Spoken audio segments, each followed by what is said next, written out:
سلام دوستان مهربان و خوش آمدید به نشر نوبتی برنامه خبری و تحلیل اخباری آزادی. امروز 7 نوامبر است و نخست توجه کنید به نامگویی چندی از موضوعها. از اول محاکمه و جریمه و بعد اخراج از کشور. هزارها مهاجر تاجیک و ازبک در مرز قزاقستان با ازبکستان بند ماندند. چند وقت شد که ما در عذابیم. بگذار از روی نسب ما را جیغ زنند و خارجمان کنند. در دوشنبه در حضور خبرنگاران سفیر حکومت پیشین افغانستان نامه طالبان را پاره پاره کرد. تا آمدن یک نظام مشروع هیچ نوع مشروعیت این گروه در نفس ما نداشته. و حکومت ولایت سوخت میگوید پرتابگاه اوران در شهر استقلال بی‌ضرر گردانیده شد، ولی ساکنان شکایت دارند که تا هنوز جبر آن را میکشند. هر کسی بیمار می شود میفهمیم که بیماری سرطان شده است. چند روز بعد از ازدحام بزرگ مهاجران کوری از تاجیکستان و ازبکستان در نزد بینای دادگاه در ولایت ترکستان جمع آمدند. مرزبانان اسناد مهاجران را که قاعده های بود و باش را در قزاقستان ویران کردند مصادره و پرونده آنها را به دادگاه فرستادند. ماموریت دادگاه میگوید در یک روز دست کم 150 پرونده وارد می شود و برای بررسی همه آنها فرصت نمی یابند. تفصیلات در گزارش همکارم زرنگزی نوروزشاه. یک هفته به این طرف صدها مهاجر کوری از تاجیکستان و ازبکستان در نزد بینای دادگاه مأموری ناحیه سریاغاچ قزاقستان سرگردانند. در اینجا مرافعه دادگاهی مهاجران برگزار می شود که بعد کار در مناطق مختلف قزاقستان می خواهند به وطن برگردند و یا آنهایی که با اتهام اقامت غیر قانونی بازداشت شدند. سریاغاچ ناحیه نزدیکترین به ازبکستان است که در جنوب قزاقستان واقع بوده. در آن گذرگاه مرزی راه ابریشم قزاقستان و ازبکستان جایگیر است. تقریبا همه در نوبت بوده ها شهروندان ازبکستان و تاجیکستان هستند که برای کار به قزاقستان آمدند. برخی از آنها برای 3 ماه ثبت نام شدند اما 5-6 ماه کار کردند. بعضی دیگر عموما ثبت نام نداشتند. اکثر آنها در تن لباس‌های تنوک دارند. برخی از مهاجران شب را در کوچه روز می‌کنند و در همانجا خوراک می‌خورند. 4 روز می شود که سرگردانیم. پولمون هم تمام شده است. نمیدونیم چی کار کنیم. خیلی خواطر هستیم. آنها میگویند باید ازبک ها را از اینجا برانند. چی ما مگر انسان نیستیم؟ چرا آنها ما را چنین عذاب میدهند؟ راههای خارج کردن زیاد است. اینجا آدمان بسیار بودند. اگر ما را دپارت کنند خرسند میشویم. بگذار در شناسنامه‌هایمان تستر مهر زده و ما را خارج کنند. Deport olib ketmoqchiman. Kelganimga 6 kun bo'ldi. Pulimiz yo'q, boshqamiz yo'q, yeganga nonimiz yo'q. 6 روز باز در این جاییم. پول نداریم. به مثل سگ نمیدانیم در کجا شب را روز کنیم. حتی نان خوردن نداریم. کی ما را درک میکند؟ یگان کسی هست که ما را شنود. کمی احترام داشتن هم خوب است. چند وقت شد که ما در عذابیم. بگذار از روی نسب ما را جیغ زنند و خارجمان کنند. Deport qilsin ketaman men. Umuman kelmayman men. بنا به اطلاع دادگاه مخصوص پرونده های حقوق ویرانکنی مأموری ناحیه سریاغاچ از 10 اکتبر این جانب دادگاه پرونده بیش از 5000 شهروند خارجی را که از دیدبانگاه مرزی ژیبکژالی وارد شدند بررسی کرده است. باز حدود 1000 پرونده دیگر ثبت گردیده است. در یک روز تقریبا 150 حالت به قید گرفته می شود. اکثریت آنها می باشند که از ازبکستان برای کار به قزاقستان آمده بدون ثبت نام کار کردند. بیریک خییپوف رئیس دادگاه مخصوص پرونده های حقوق ویرانکنی مأموری ناحیه سریاغاچ به بخش قزاقی رادیوی آزادی گفت دادگاه شهروندان خارجی را بر اساس ماده کدکس حقوق ویرانکنی مأموری مجازات می‌کند که 86000 تنگه جریمه یا اخراج از کشور را پیش بینی می‌نماید. از ماه اکتبر تا این جانب در یک روز 200-300 پرونده وارد می شود. پرونده ها باید در دوام یک روز بررسی و قرار قبول کرده شود. اما کار از حد زیاد است. برای به قید گرفتن آنها دستمان نمی رسد. حالا تقریبا 800 پرونده انتظار ثبت نام هستند. در بین آنها زنان و کودکان نابالغ نیز هستند. افزایش پرونده های مأموری در دادگاه به مرز ربط داده می شود. در پاسگاه مرزی قزاقستان و ازبکستان نوبت پایی طولانی مهاجران کوری بازداشت شده به میان آمده است. اکثریت برای گذشتن از مرز با ماشین در نوبت ایستادند. شما برنامه اخباری رادیو آزادی را تماشا دارید. سفیر حکومت پیشین افغانستان در دوشنبه ضمن یک نشست خبری گفت دوام 2 سال حکومتداری طالبان با این گروه هیچ گونه رابطه نداشت. موضوع اساسی این نشست یک مکتوب پهن شده از نام وزارت کارهای خارجه طالبان بود که گویا نفر را به منصب کاتب اول سفارت افغانستان در تاجیکستان تعیین کردند. واکنش محمد ظهیر اغبر سفیر حکومت سرنگون شده افغانستان به این نامه سخت بود. تفصیلات در گزارش همکارانمان برات و مراجعه به صوفی از دوشنبه. هیچ نوع مشروعیت این گروه در نسل محمد ظهیر اغبر سفیر حکومت پیشین افغانستان که حالا خود را نماینده سیاسی مردم این کشور در تاجیکستان مینامد، یک نامه را که گفت طالبان پهن کردند در حضور خبرنگاران پاره کرد.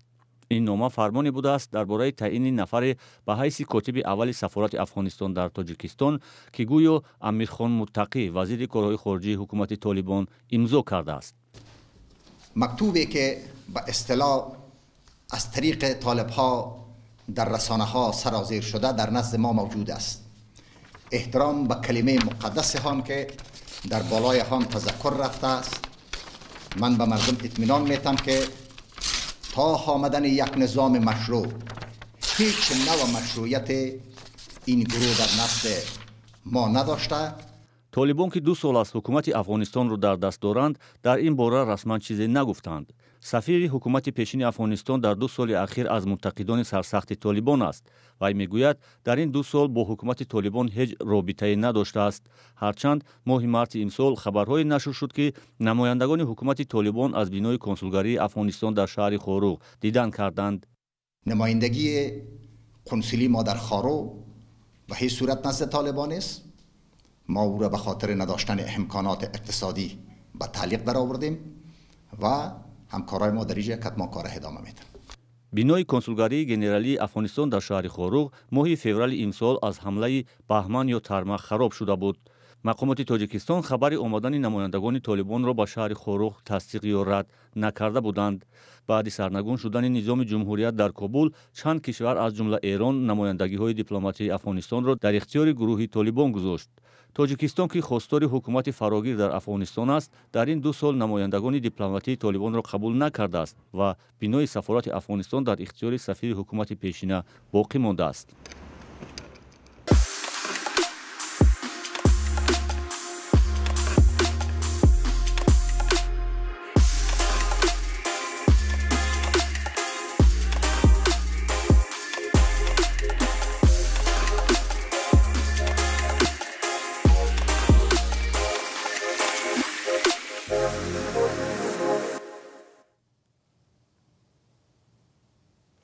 برنامه را ادامه میدیم.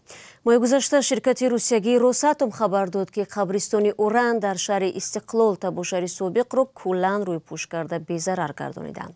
در مراسم انجام آن کار نماینده این شرکت رئیس ولایت سوخت و وزیر صنعت و تکنولوژی‌های نو نیز اشتراک نموده بودند.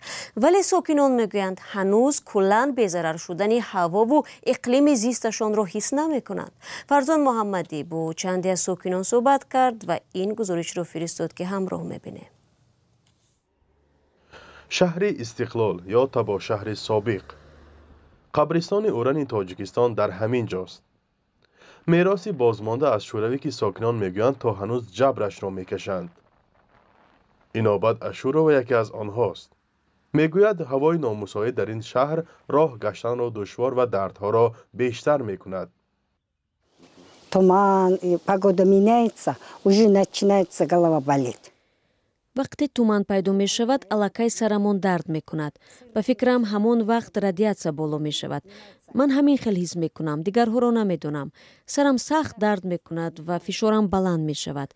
اون نوبت به طبیب هم رفتم و چنین تشخیص نشان داد. Голова болит сильно, давление поднимается некоторый раз. ویرا کلاشنیکووا سالهای دراز در شهر استقلال زیسته است.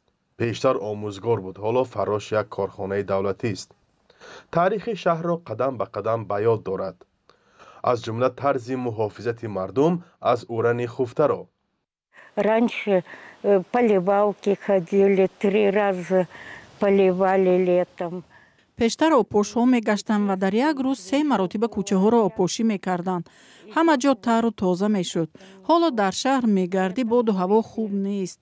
барои ҳамин дар баъзеҳо дарди дил, дарди пой, фишорбаландӣ, гипертонист мегардад. аксарият дар синну соли ҷавон мемиранд. Молодыми умирают все. در حدود آن 50 میلیون تن پرتاب‌های رادیواکتیو به اصطلاح گور کردند. قبر قربانیان کارخانه‌های تولید اوران نیز در همین شهر است.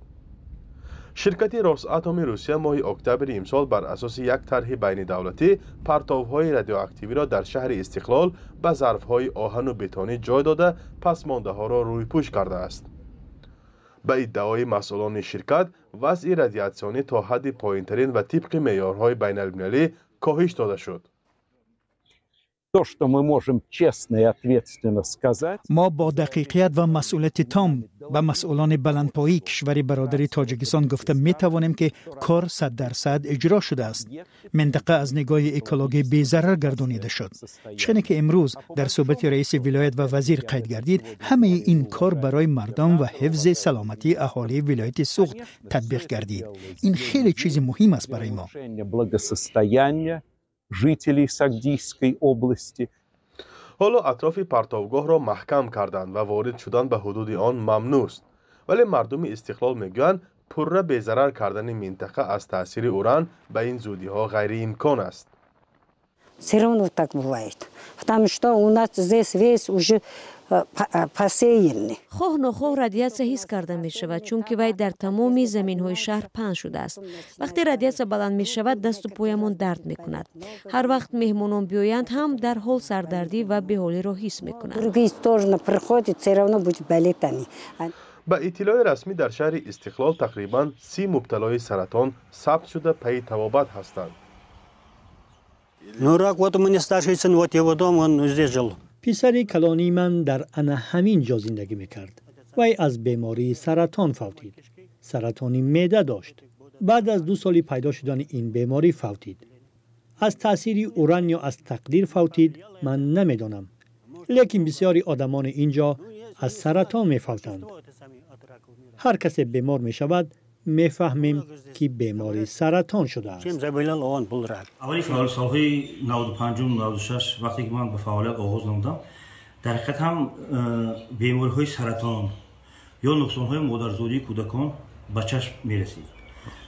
آهسته بعد از آنی که پرتابگاه های اوران کارکرد کرده می شدند و بالوپوش کرده شدند و در سال جوان که از طرف روساتوم فدراسیون روسیه این پرتابگاه ها باز از نو روپوش کرده شدند، البته نشان دهنده های یادرویی خیلی پس فرمودند و این زمان من با اطمینان کامل گفته میتوانم که در شهر استقلال نسبت دیگر شهر و نواحی ولایت سوخت این همچنین نسبت دیگر شهر نواحی جمهوری نسبتا کم میباشد. ساکنان چیزی دیگر میگویند ولی همزمان میافزایند که بغیر از این شهر که زادگاه و جای زیستشان میباشد فعلا جای دیگری برای رفتن ندارند. Я уже попробовала, на хлопок поехала 10 дней, там хорошо было у меня. من برای سنجش سلامتیم به پختچینی رفتم. آنجا خودم را خوب حس کردم. وقتی برگشتم باز چنین حسیاتی بدحالی پیدا شد. هر وقت روم خوب می شوم. لیکن ما جای دیگر برای رفتن نداریم. ما اینجا تولد شده و زندگی داریم. ما را در دیگر جایها کی قبول می کند؟ Кто принимает нас? Вы сами знаете. فرزان محمدی، رادیو آزادی، شهر استقلال. دوستان مهربان 15 دقیقه که در اختیار داشتیم به پایان رسید. سپاس از یکایک شما که تا این لحظه ها با ما بودید و نظر خودتون رو میتوانید در رابطه با این برنامه در زیر آن نوشته کنید. خبرگزارش های دیگر چون همیشه در وبسایت و صفحه های رادیو آزادی، در فیسبوک و اینستاگرام، توییتر و تلگرام و تیک تاک و ادناکلاسنیکی گذاشته میشوند. اگر شما هم شاهد حادثه شدید امکان دارید از طریق واتساپ و تلگرام با ما تماس بگیرید. تا برنامه های دیگر خود را احتیاط کنید و خدا نگهداری هر یکتون باشد.